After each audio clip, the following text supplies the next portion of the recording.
ಎಲ್ಲರಿಗೂ ಅಡುಗೆ ಸಾಧನಕ್ಕೆ ಸ್ವಾಗತ. ಇವತ್ತು ನಾನೇನು ಮಾಡ್ತಾ ಇದ್ದೀನಿ ಗೊತ್ತಾ, ಗೋಬಿ ಮಂಚೂರಿ. ಇದನ್ನು ಹೋಟೆಲ್ ಟೇಸ್ಟ್ನಲ್ಲಿ, ರೋಡ್ ಸೈಡ್ ಅಂಗಡಿ ಸ್ಪೀಡ್ನಲ್ಲಿ, ಮನೆಯಲ್ಲಿ ಹೈಜಿನಿಕ್ಕಾಗಿ ಮಾಡೋದು ಹೇಗೆ ಅಂತ ನಾವು ನೋಡೋಣ.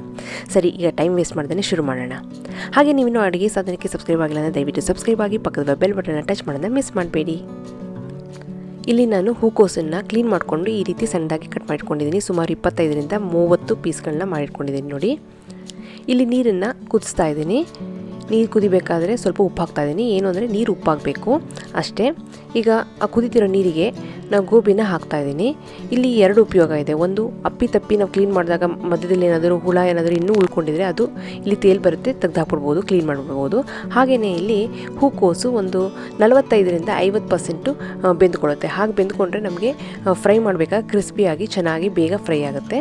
ಈಗ ನೋಡಿ 2ರಿಂದ 3 ನಿಮಿಷ ಕುದ್ದಾದ್ಮೇಲೆ ಆಫ್ ಮಾಡಿಬಿಟ್ಟು ಅದನ್ನು ನಾನು ನೀರು ಸೋರಿಸ್ಕೊಂಡು ಹಾಗೆಯೇ ಇಲ್ಲಿ ನಾನು ತಣ್ಣೀರನ್ನ ಹಾಕ್ತಾಯಿದ್ದೀನಿ. ಯಾಕೆ ಅಂತಂದರೆ ಇದು ಮತ್ತೆ ಮೆತ್ತಗಾಗಬಾರ್ದು ಅಂತ ಕುಕ್ಕಿಂಗ್ ಪ್ರೊಸೆಸ್ನ ಸ್ಟಾಪ್ ಮಾಡೋದಕ್ಕೆ ತಣ್ಣೀರನ್ನ ಹಾಕಿಬಿಟ್ಟು ಇದನ್ನು ಚೆನ್ನಾಗಿ ಆರಿಸ್ಕೋಬೇಕು. ಗೋಬಿನ ಫುಲ್ ನಾರ್ಮಲ್ ಟೆಂಪ್ರೇಚರ್ಗೆ ಬರೋವರೆಗೆ ನಾವು ಇದನ್ನ ವೆಯ್ಟ್ ಮಾಡಬೇಕು. ಈಗ ಗೋಬಿಗೆ ಕೋಟ್ ಮಾಡೋದಕ್ಕೆ ನಾವಿಲ್ಲಿ ಒಂದು ಹಿಟ್ಟನ್ನು ರೆಡಿ ಮಾಡ್ಕೋಬೇಕಾಗುತ್ತೆ. ಅದಕ್ಕೆ ನಾನಿಲ್ಲಿ 3 ಟೇಬಲ್ ಸ್ಪೂನಷ್ಟು ಮೈದಾ ಹಿಟ್ಟು ತೊಗೊಂಡಿದ್ದೀನಿ. ಹಾಗೆಯೇ 3 ಟೇಬಲ್ ಸ್ಪೂನಷ್ಟು ಕಾರ್ನ್ಫ್ಲೋರ್ನ ತೊಗೊಂಡಿದ್ದೀನಿ. ಈಕ್ವಲ್ ಆಗಿ ನಾವು ಮೈದಾ ಹಿಟ್ಟು ಮತ್ತು ಕಾರ್ನ್ಫ್ಲೋರ್ನ ತೊಗೊಂಡ್ರೆ ಬ್ಯಾಟರು ಕರೆಕ್ಟಾಗಿ ರೆಡಿ ಆಗುತ್ತೆ. ಈಗ ಅದಕ್ಕೆ ನಾನಿಲ್ಲಿ 1 ಟೇಬಲ್ ಸ್ಪೂನಷ್ಟು ಶುಂಠಿ ಬೆಳ್ಳುಳ್ಳಿ ಪೇಸ್ಟ್ನ ಸೇರಿಸ್ತಾ ಇದ್ದೀನಿ. ಹಾಗೆಯೇ ರುಚಿಗೆ ತಕ್ಕಷ್ಟು ಉಪ್ಪನ್ನು ಸಹ ನಾನಿಲ್ಲಿ ಹಿಟ್ಟಿಗೆ ಸೇರಿಸ್ತಾ ಇದ್ದೀನಿ. ಇದಕ್ಕೆ ನಾನು ಯಾವುದೇ ಕಲರ್ ಆ್ಯಡ್ ಮಾಡ್ತಾ ಇಲ್ಲ. ಅದಕ್ಕೋಸ್ಕರ ನಾನಿಲ್ಲಿ ಬ್ಯಾಡಗಿ ಮೆಣಸಿನಕಾಯಿನ ಪುಡಿನ ಅಚ್ಚ ಖಾರದ ಪುಡಿನ ನಾನಿಲ್ಲಿ ಸೇರಿಸ್ತಾ ಇದ್ದೀನಿ, ಒಂದು ಅರ್ಧ ಸ್ಪೂನಷ್ಟು. ಹಾಗೆಯೇ ಸ್ವಲ್ಪ ಪೆಪ್ಪರ್ ಪೌಡರ್ನು ಸಹ ನಾನಿಲ್ಲಿ ಸೇರಿಸ್ತಾ ಇದ್ದೀನಿ. ಈ ಎಲ್ಲ ಸಾಮಾನು ಕೈನಲ್ಲಿ ಒಂದು ಸತಿ ಮಿಕ್ಸ್ ಮಾಡಿಕೊಂಡು ಆಮೇಲೆ ಎಷ್ಟು ನೀರು ಬೇಕೋ ಅಷ್ಟು ಸೇರಿಸ್ಬಿಟ್ಟು ಇದನ್ನು ನಾವು ದೋಸೆ ಹಿಟ್ಟಿನ ಹದಕ್ಕೆ ನಾವು ರೆಡಿ ಮಾಡ್ಕೋಬೇಕಾಗುತ್ತೆ. ತೀರಾ ಗಟ್ಟಿಗೂ ಇರಬಾರ್ದು, ತೀರಾ ತೆಳ್ಳಗೂ ಇರಬಾರ್ದು. ಈ ಹಿಟ್ಟು ಕರೆಕ್ಟಾಗಿ ಒಂದು ದೋಸೆ ಹಿಟ್ಟಿನ ಹದ ಇದ್ದರೆ ಇದು ಬ್ಯಾಟರ್ ಕರೆಕ್ಟಾಗಿ ಇರುತ್ತೆ ನೋಡಿ. ಈಗ ಪರ್ಫೆಕ್ಟ್ ಆಗಿದೆ ಕನ್ಸಿಸ್ಟೆನ್ಸಿ. ಈಗ ನಾವು ಬೇಯಿಸಿಟ್ಕೊಂಡಿದ್ವಲ್ಲ ಗೋಬಿನ, ಅದನ್ನು ನಾವು ಹಿಟ್ಟಿಗೆ ಹಾಕಿಬಿಟ್ಟು ಕ್ಲೀನಾಗಿ ಮಿಕ್ಸ್ ಮಾಡ್ಕೊಳ್ಳೋಣ. ಕೋಟಿಂಗು ತೀರಾ ತೆಳ್ಳಗೂ ಇರಬಾರ್ದು, ತೀರಾ ತಿಕ್ಕಾಗೂ ಇರಬಾರ್ದು. ತೀರಾ ತಿಕ್ಕಾಗಿಬಿಟ್ರೆ ಬಜ್ಜಿ ಥರ ಹೋಗ್ಬಿಡುತ್ತೆ. ಆಮೇಲೆ ಅದು ಒಂಥರ ಸಾಫ್ಟಾಗಿ ಹೋಗ್ಬಿಡುತ್ತೆ ಗೋಬಿ ಮಂಚೂರಿ, ತಿನ್ನೋದಕ್ಕೆ ಅಷ್ಟು ಚೆನ್ನಾಗಿರಲ್ಲ ನೋಡಿ. ಈ ರೀತಿ ಲೈಟಾಗಿ ಹಿಟ್ಟು ಕೋಟ್ ಆಗಿರಬೇಕು. ಇಲ್ಲಿ ಎಣ್ಣೆ ಚೆನ್ನಾಗಿ ಕಾಯ್ತಾ ಇದೆ. ಹೈ ಟೆಂಪ್ರೇಚರಲ್ಲಿ ಎಣ್ಣೆ ಕಾಯಿಸ್ಕೊಂಡು ಆಮೇಲೆ ನಾವು ರೆಡಿ ಮಾಡ್ಕೊಳ್ಳುವಂಥ ಗೋಬಿನ ಒಂದೊಂದಾಗೆ ನಾವು ಬಿಸಿ ಎಣ್ಣೆಯಲ್ಲಿ ಹಾಕ್ತಾ ಹೋಗೋಣ. ಎಣ್ಣೆ ಮಾತ್ರ ಹೈ ಫ್ಲೇಮಲ್ಲೇ ಇರಲಿ. ಈಗ ಎಲ್ಲ ಗೋಬಿನೂ ಹಾಕೋವರೆಗೆ ಹೈ ಫ್ಲೇಮಲ್ಲೇ ಇರಲಿ. ಒಂದು ಸತಿ ಗೋಬಿನೆಲ್ಲ ನಾವು ಎಣ್ಣೆಗೆ ಹಾಕಿದ ಮೇಲೆ 30 ಸೆಕೆಂಡ್ಸ್ ವೆಯ್ಟ್ ಮಾಡಿಬಿಟ್ಟು ಆಮೇಲೆ ಫ್ಲೇಮನ್ನು ಮೀಡಿಯಮಲ್ಲಿ ಇಟ್ಕೊಳ್ಳೋಣ. ಈಗ ನೋಡಿ ಎಲ್ಲ ಗೋಬಿನೂ ಹಾಕಾಗಿದೆ. ಅರ್ಧದಷ್ಟು ಗೋಬಿನ ನಾನು ಒಂದು ಬ್ಯಾಚಲ್ಲಿ ಹಾಕಿದ್ದೀನಿ. ಈಗ ಒಂದು 30 ಸೆಕೆಂಡ್ ಆದಮೇಲೆ ಈಗ ನಾನು ಫ್ಲೇಮನ್ನು ಮೀಡಿಯಮಲ್ಲಿ ಇಟ್ಕೊಂಡಿದ್ದೀನಿ.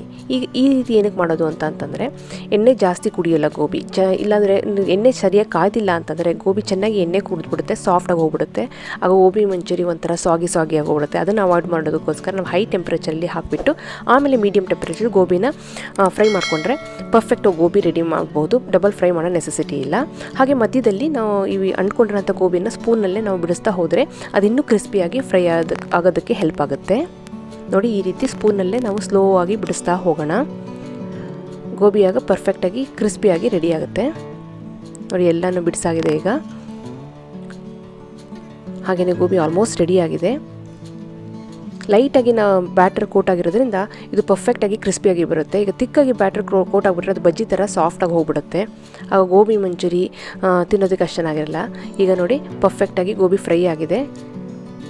ಇದೇ ರೀತಿ ನಾವು ಮಿಕ್ಕಿದಂಥ ಎಲ್ಲ ಗೋಬಿನೂ ಎಣ್ಣೆಲಿ ಹಾಕ್ಕೊಂಡು ಈ ರೀತಿ ಫ್ರೈ ಮಾಡಿಟ್ಕೊಳ್ಳೋಣ ನೋಡಿ. ಕ್ರಿಸ್ಪಿಯಾಗಿ ಗೋಬಿ ಫ್ರೈ ಆಗಿದೆ. ಈ ಥರ ಜಲ್ ಅಂತ ಸೌಂಡ್ ಬರಬೇಕು. ಈಗ ನಾವು ಗೋಬಿ ಮಂಚೂರಿಯನ್ ಸಾಸ್ ರೆಡಿ ಮಾಡ್ಕೊಳ್ಳೋಣ. ಇಲ್ಲಿ ಕಡಾಯಿನ ಆಗಲೇ ಬಿಸಿ ಮಾಡಿಟ್ಕೊಂಡಿದ್ದೀನಿ. ಬಿಸಿಯಾದ ಕಡಾಯಿಗೆ 2 ಟೇಬಲ್ ಸ್ಪೂನಷ್ಟು ಎಣ್ಣೆ ಹಾಕ್ತಾಯಿದ್ದೀನಿ. ಎಣ್ಣೆ ಬಿಸಿ ಆಗಿದೆ. ಈಗ ನಾನಿಲ್ಲಿ 2 ಟೇಬಲ್ ಸ್ಪೂನಷ್ಟು ಬೆಳ್ಳುಳ್ಳಿ ಪೀಸಸ್ನ ಆ್ಯಡ್ ಮಾಡ್ತಾಯಿದ್ದೀನಿ. ಬೆಳ್ಳುಳ್ಳಿ ಇಷ್ಟ ಇಲ್ಲ ಅನ್ನೋರು ಸ್ವಲ್ಪ ಕಮ್ಮಿ ಮಾಡ್ಕೋಬಹುದು. ಆದರೆ ಬೆಳ್ಳುಳ್ಳಿ ಈರುಳ್ಳಿ ಇದ್ದರೆ ಗೋಬಿ ಮಂಚೂರಿ ತುಂಬಾ ಟೇಸ್ಟಾಗಿರುತ್ತೆ. ಈಗ ಬೆಳ್ಳುಳ್ಳಿ ಗೋಲ್ಡನ್ ಬ್ರೌನ್ ಆಗಬೇಕು. ಈಗ ಗೋಬಿ ಮಂಚೂರಿಯನ್ ಸಾಸ್ನ ನಾವು ಯಾವಾಗಲೂ ಹೈ ಫ್ಲೇಮಲ್ಲೇ ಮಾಡೋದು. ಹಾಗಾಗಿ ಇದು ಸಾಸ್ ಮಾಡೋದಕ್ಕೆ 4 to 5 ಮಿನಿಟ್ಸ್ ತೊಗೊಳತ್ತಷ್ಟೇ. ಅದಕ್ಕೋಸ್ಕರ ನಾವೆಲ್ಲ ಸಾಮಾನು ರೆಡಿ ಮಾಡಿ ಇಟ್ಕೊಬಿಟ್ರೆ ಪಕ್ಕದಲ್ಲಿ ರೆಡಿ ಮಾಡ್ಕೊಬಿಟ್ರೆ ಟಕ ಟಕ ಅಂತ ಹಾಕ್ತಾ ಹೋಗಬೇಕು. ಆವಾಗ ಬಾಕ್ಸ್ ಓಪನ್ ಮಾಡ್ಕೊಳ್ಳೋದು ಅದೆಲ್ಲ ಮಾಡ್ತಾ ಕೂತ್ಕೊಂಡ್ರೆ ಸಾಸ್ ಚೆನ್ನಾಗಿ ಬರಲ್ಲ. ಈಗ ನೋಡಿ, ಈಗ ಬೆಳ್ಳುಳ್ಳಿ ಚೆನ್ನಾಗಿ ಗೋಲ್ಡನ್ ಬ್ರೌನ್ ಆಗಿದೆ. ಈಗ ನಾವು ಇದಕ್ಕೆ 4 ಟೇಬಲ್ ಸ್ಪೂನಷ್ಟು ಈರುಳ್ಳಿ ಪೀಸಸ್ನ ನಾನು ಸೇರಿಸ್ತಾ ಇದ್ದೀನಿ. ಈರುಳ್ಳಿನೂ ಸಹ ನಾವು ಲೈಟಾಗಿ ಬಾಡಿಸ್ಕೊಳ್ಳೋಣ. ಎಲ್ಲ ಹೈ ಫ್ಲೇಮಲ್ಲೇ ಇದನ್ನು ಕುಕ್ ಮಾಡ್ತಿರೋದು. Gobi manchurian sauce full high ಫ್ಲೇಮಲ್ಲೇ ಇರುತ್ತೆ, ಸ್ಟಾರ್ಟಿಂಗಿಂದ ಎಂಡ್ವರೆಗೆ ಹೈ ಫ್ಲೇಮಲ್ಲೇ ಇರುತ್ತೆ. ಹಾಗಾಗಿ ಇದು ಬೇಗ ಫಾಸ್ಟಾಗಿ ಕುಕ್ ಆಗಿ ಹೋಗ್ಬಿಡುತ್ತೆ. ಈಗ ನಾನಿಲ್ಲಿ ಇದಕ್ಕೆ 2 ಟೇಬಲ್ ಸ್ಪೂನಷ್ಟು ಬ್ಯಾಡಗಿ ಮೆಣಸಿನ್ಕಾಯಿ ಪೇಸ್ಟ್ನ ಆ್ಯಡ್ ಮಾಡ್ತಾ ಇದ್ದೀನಿ. ಇದನ್ನು ಮನೇಲೇ ಮಾಡಿರೋಂಥದ್ದು. ಒಂದು 20 ಬ್ಯಾಡಗಿ ಮೆಣಸಿನ್ಕಾಯಿನ ಬಿಸಿನೀರಿನಲ್ಲಿ ಸ್ವಲ್ಪ ವಿನೆಗರ್, 1 ಸ್ಪೂನಷ್ಟು ವಿನೆಗರ್ ಹಾಕಿ ಚೆನ್ನಾಗಿ ಕುದಿಸ್ಬಿಟ್ಟು 10 ನಿಮಿಷ ಕುದಿಸ್ಬಿಟ್ಟು ಅದನ್ನು ಪೇಸ್ಟ್ ಮಾಡ್ಕೊಂಡಿರೋಂಥ ಮೆಣಸಿನ್ಕಾಯಿ ಪೇಸ್ಟು. ಇದು ಇಲ್ಲ ಅಂದರೆ ಅಂಗಡಿಲಿ ಸಿಗುತ್ತೆ ನೋಡಿ ರೆಡ್ ಚಿಲ್ಲಿ ಪೇಸ್ಟು, ಅದನ್ನು ಹಾಕಬಹುದು. ಆದರೆ ಇದು ಆ್ಯಡ್ ಮಾಡಿದ್ರೆ ಕಲರ್ ತುಂಬಾ ಚೆನ್ನಾಗಿರುತ್ತೆ. ಹಾಗೆಯೇ ಒಂದು ಸಣ್ಣ ಸ್ಪೂನಷ್ಟು ಪೆಪ್ಪರ್ ಪೌಡ್ರನ್ನು ಸಹ ನಾನಿಲ್ಲಿ ಸೇರಿಸಿದ್ದೀನಿ. ಈಗ ಎಲ್ಲದನ್ನು ಚೆನ್ನಾಗಿ ಬಾಡಿಸ್ಕೊಳ್ಳೋಣ. ಎಲ್ಲ ಹೈ ಫ್ಲೇಮಲ್ಲೇ ಕುಕ್ ಮಾಡ್ತಾ ಇರೋದು. ಈಗ ಇದಕ್ಕೆ ನಾನಿಲ್ಲಿ 1 ಟೇಬಲ್ ಸ್ಪೂನಷ್ಟು ಸೋಯಾ ಸಾಸ್ನ ಸೇರಿಸ್ತಾ ಇದ್ದೀನಿ. ಹಾಗೆಯೇ 1 ಟೇಬಲ್ ಸ್ಪೂನಷ್ಟು ವಿನೆಗರ್ನ ಸೇರಿಸ್ತಾ ಇದ್ದೀನಿ. 2 ಟೇಬಲ್ ಸ್ಪೂನಷ್ಟು ಟೊಮೆಟೊ ಸಾಸನ್ನು ಸಹ ಇಲ್ಲಿ ಸೇರಿಸಿದ್ದೀನಿ. ಎಲ್ಲ ಸಾಸನ್ನು ಚೆನ್ನಾಗಿ ಮಿಕ್ಸ್ ಮಾಡ್ಕೊಳ್ಳಿ. ಹೈ ಫ್ಲೇಮಲ್ಲೇ ಇದೆ. ಇನ್ನು ಸೂಪರಾಗಿ ಕಲರ್ ರೆಡಿ ಆಗಿದೆ. ಯಾಕೆ ಅಂತಂದರೆ ನಾವು ರೆಡ್ ಚಿಲ್ಲಿ ಸಾಸ್ ಹಾಕಿರೋದ್ರಿಂದ, ಮನೇಲಿ ಮಾಡಿರೋಂಥ ಸಾಸ್ ಹಾಕಿರೋದ್ರಿಂದ ಕಲರ್ ಇಷ್ಟು ಚೆನ್ನಾಗಿ ಬಂದಿದೆ. ಹಾಗೆಯೇ ಇಲ್ಲಿ ರುಚಿಗೆ ತಕ್ಕಷ್ಟು ಉಪ್ಪನ್ನು ಸೇರಿಸ್ತಾ ಇದ್ದೀನಿ. ಈ ಉಪ್ಪು ಈ ಸಾಸಿಗೆ ಮಾತ್ರ. ಆಗಲೇ ನಾವು ಗೋಬಿಗೆ ನಾವು ಉಪ್ಪು ಹಾಕಿ ಫ್ರೈ ಮಾಡ್ಕೊಂಡಾಗಿದೆ. ಹಾಗೆಯೇ ಒಂದು ಸಣ್ಣ ಸ್ಪೂನಲ್ಲಿ 1 ಸ್ಪೂನಷ್ಟು ಸಕ್ಕರೆನೂ ಸಹ ನಾನು ಸೇರಿಸ್ತಾ ಇದ್ದೀನಿ. ಎಲ್ಲ ಚೆನ್ನಾಗಿ ಮಿಕ್ಸ್ ಮಾಡ್ಕೊಳ್ಳಿ. ಹೈ ಫ್ಲೇಮಲ್ಲೇ ಇರೋದು ಇನ್ನು ಉರಿ. ಈಗ ಸ್ವಲ್ಪ ನೀರನ್ನ ಆ್ಯಡ್ ಮಾಡ್ಕೊಳ್ಳೋಣ. ಒಂದು 50 to 60 ml ನೀರನ್ನ ಸೇರಿಸಿದ್ದೀನಿ. ಕಾಫಿ ಕುಡಿಯೋ ಲೋಟದಲ್ಲಿ ಒಂದು ಅರ್ಧ ಲೋಟದಷ್ಟು ಇಲ್ಲಿ ನೀರನ್ನ ಸೇರಿಸಿದ್ದೀನಿ. ಎಲ್ಲ ಚೆನ್ನಾಗಿ ಮಿಕ್ಸ್ ಮಾಡ್ಕೊಳ್ಳಿ. ಈಗ ಇದಕ್ಕೆ ನಾನೊಂದು ಕಾರ್ನ್ಫ್ಲವರ್ ವಾಟರ್ನ ಸೇರಿಸ್ತಾ ಇದ್ದೀನಿ. ಅಂದರೆ 1 ಟೀ ಸ್ಪೂನಷ್ಟು ಕಾರ್ನ್ಫ್ಲವರ್ಗೆ ಸ್ವಲ್ಪ ನೀರನ್ನ ಸೇರಿಸ್ಕೊಂಡು ಈ ಥರ ಮಿಕ್ಸ್ ಮಾಡಿಕೊಂಡು ಆ ಕಾರ್ನ್ಫ್ಲವರ್ ನೀರನ್ನು ಈ ಗೋಬಿ ಮಂಚೂರಿಯನ್ ಸಾಸಿಗೆ ಸೇರಿಸಿದರೆ ಸಾಸಲ್ಲಿ ಒಂದು ಗ್ಲೇಝಿ ಲುಕ್ ಬರುತ್ತೆ. ಹಾಗೆಯೇ ಒಂದು ಬಾಡಿ ಕೊಡುತ್ತೆ, ಥಿಕ್ನೆಸ್ ಆ್ಯಡ್ ಆಗುತ್ತೆ. ಹಾಗೆಯೇ ಇಲ್ಲಿ ಒಂದು 4 ರಿಂದ 5 ಪೀಸಸ್ಸು ಕ್ಯಾಪ್ಸಿಕಮ್ನು ಸಹ ಸೇರಿಸ್ತೀನಿ. ಕ್ಯಾಪ್ಸಿಕಮ್ ಆಪ್ಷನಲ್ ಇದ್ದರೆ ಹಾಕ್ಬೋದು, ಇಲ್ಲಾಂದರೆ ಸ್ಕಿಪ್ ಮಾಡ್ಬೋದು. ಇದ್ರ ಜೊತೆ ನೀವು ಆನಿಯನ್ ಪೀಸಸ್ನು ಸಹ ದೊಡ್ಡದಾಗಿ ಕಟ್ ಮಾಡ್ಕೊಂಡು ಹಾಕ್ಬೋದು, ಅದು ಸಹ ಚೆನ್ನಾಗಿರುತ್ತೆ. ಇದೆಲ್ಲ ವೇರಿಯೇಷನ್ ಏನು ಇದ್ದೇ ಅದನ್ನು ನಾವು ಉಪಯೋಗಿಸಿ ನಾವು ಗೋಬಿ ಮಂಚೂರಿಯನ್ ರೆಡಿ ಮಾಡ್ಕೋಬಹುದು. ಈಗೆಲ್ಲ ಚೆನ್ನಾಗಿ ಮಿಕ್ಸ್ ಆಗಿದೆ ನೋಡಿ. ಕಾರ್ನ್ಫ್ಲವರ್ ಹಾಕಿರೋದ್ರಿಂದ ಸಾಸು ಚೆನ್ನಾಗಿ ತಿಕ್ಕಾಗಿದೆ. ಈಗ ನಾನಿಲ್ಲಿ ಸ್ಪ್ರಿಂಗ್ ಆನಿಯನ್ ಸೇರಿಸ್ತಾ ಇದ್ದೀನಿ. ಈರುಳ್ಳಿ ಹೂವನ್ನ ಸೇರಿಸ್ತಾ ಇದ್ದೀನಿ, 1-2 ಟೇಬಲ್ ಸ್ಪೂನಷ್ಟು. ಇದು ಸಹ ಇದ್ದರೆ ಸೇರಿಸಿ, ಟೇಸ್ಟ್ ಚೆನ್ನಾಗಿರುತ್ತೆ. ಗೋಬಿ ಮಂಚೂರಿಗೆ ಈರುಳ್ಳಿ ಹೂ ತುಂಬಾ ಚೆನ್ನಾಗಿರುತ್ತೆ. ಇಲ್ಲಾಂದರೆ ಸ್ಕಿಪ್ ಮಾಡಬಹುದು, ನೋ ಪ್ರಾಬ್ಲಮ್. ಇರೋದ್ರಲ್ಲಿ ನಾವು ಗೋಬಿ ಮಂಚೂರಿನ ಸೂಪರಾಗಿ ಟೇಸ್ಟ್ ರೆಡಿ ಮಾಡಬಹುದು. ಈಗ ಎಲ್ಲ ರೆಡಿ ಆಗಿದೆ. ಈಗ ನಾವು ಫ್ರೈ ಮಾಡ್ಕೊಂಡಿದ್ದಂತಹ ಗೋಬಿನ ಹಾಕ್ಬಿಟ್ಟು ಫಾಸ್ಟಾಗಿ ಮಿಕ್ಸ್ ಮಾಡಿಬಿಟ್ಟು ನಾವು ಇದನ್ನ ಸರ್ವ್ ಮಾಡಬೇಕು ಅಷ್ಟೇ. ಇಲ್ಲಿ ಫ್ರೈ ಆಗಿರೋಂಥ ಗೋಬಿನ ಸಾಸ್ ಜೊತೆ ಸೇರಿಸಿದ್ದೀನಿ. ಫ್ಲೇಮ್ ಇನ್ನೂ ಹೈಯಲ್ಲೇ ಇದೆ. ಈಗ ಗೋಬಿ ಮತ್ತು ಸಾಸನ್ನು ಚೆನ್ನಾಗಿ ಮಿಕ್ಸ್ ಮಾಡಿಬಿಟ್ಟು ಫಾಸ್ಟಾಗಿ ಇದನ್ನ ಸರ್ವ್ ಮಾಡೋದಷ್ಟೇ. ಕ್ವಿಕ್ಕಾಗಿ ನಾವು ಗೋಬಿ ಮಂಚೂರಿ ರೆಡಿ ಮಾಡಬಹುದು. ಇನ್ನು ಮುಂದೆ ಹೋಟೆಲ್ಗೆ ಹೋಗೋ ನೆಸೆಸಿಟಿ ಇಲ್ಲ, ಹೊರಗಡೆ ಹೋಗೋ ನೆಸೆಸಿಟಿ ಇಲ್ಲ. ಈಗಿರೋ ಕಂಡೀಷನಲ್ಲಿ ಹೊರಗಡೆ ಹೋಗೋದು ಅಂದರೆ ಒಂದು ಯುದ್ಧಕ್ಕೆ ಹೋದಂಗೆ ಅನಿಸುತ್ತೆ. ಹಾಗಾಗಿ ಮನೆಯಲ್ಲೇ ಹೋಟೆಲ್ ಟೇಸ್ಟಲ್ಲಿ ನಾವು ಗೋಬಿ ಮಂಚೂರಿನ ಫಾಸ್ಟಾಗಿ ರೆಡಿ ಮಾಡಬಹುದು. ನೋಡಿ, ಸೂಪರಾಗಿರೋ ಗೋಬಿ ಮಂಚೂರಿ. ಕಲರ್ ನೋಡಿದ್ರಂತೂ ಪರ್ಫೆಕ್ಟ್ ಸ್ಟ್ರೀಟ್ ಸ್ಟೈಲ್ ಕಲರಲ್ಲೇ ಇದೆ. Taste hotel ಟೇಸ್ಟಲ್ಲಿದೆ.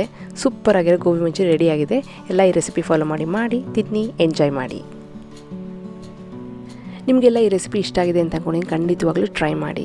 ನೀವಿನ್ನೂ ಅಡುಗೆ ಸಾಧನಕ್ಕೆ ಸಬ್ಸ್ಕ್ರೈಬ್ ಆಗಿಲ್ಲ ಅಂದರೆ ದಯವಿಟ್ಟು ಈಗಲೇ ಸಬ್ಸ್ಕ್ರೈಬ್ ಆಗಿ ಪಕ್ಕದಲ್ಲಿರುವ ಬೆಲ್ ಬಟನ್ನ ಟಚ್ ಮಾಡಿದರೆ ಹೊಸ ವೀಡಿಯೋ ಹಾಕಿದ ತಕ್ಷಣ ಎಲ್ಲರಿಗಿಂತ ಮುಂಚೆ ನಿಮಗೆ ಗೊತ್ತಾಗುತ್ತೆ. ನಿಮಗೆ ವಿಡಿಯೋ ಇಷ್ಟ ಆಯಿತು ಅಂದರೆ ಲೈಕ್ ಮಾಡಿ, ಶೇರ್ ಮಾಡಿ. ಈ ವಿಡಿಯೋ ಬಗ್ಗೆ ಏನಂತು ಅಂತ ಕಮೆಂಟ್ ಸೆಕ್ಷನಲ್ಲಿ ದಯವಿಟ್ಟು ತಿಳಿಸಿ. ನಿಮಗೆ ವಿಡಿಯೋ ಇಷ್ಟ ಆಯಿತು ಅಂತಂದರೆ ಫ್ರೆಂಡ್ಸ್ ಆ್ಯಂಡ್ ಫ್ಯಾಮಿಲಿ ಜೊತೆ ವಿಡಿಯೋನ ವಾಟ್ಸಪ್ನಲ್ಲಿ ಶೇರ್ ಮಾಡೋದನ್ನ ಮರಿಬೇಡಿ. ಮತ್ತೊಂದು ಇಂಟ್ರೆಸ್ಟಿಂಗ್ ರೆಸಿಪಿಯೊಂದಿಗೆ ಭೇಟಿ ಆಗ್ತೀನಿ. ಅಲ್ಲಿವರೆಗೆ thank you, bye bye, see you.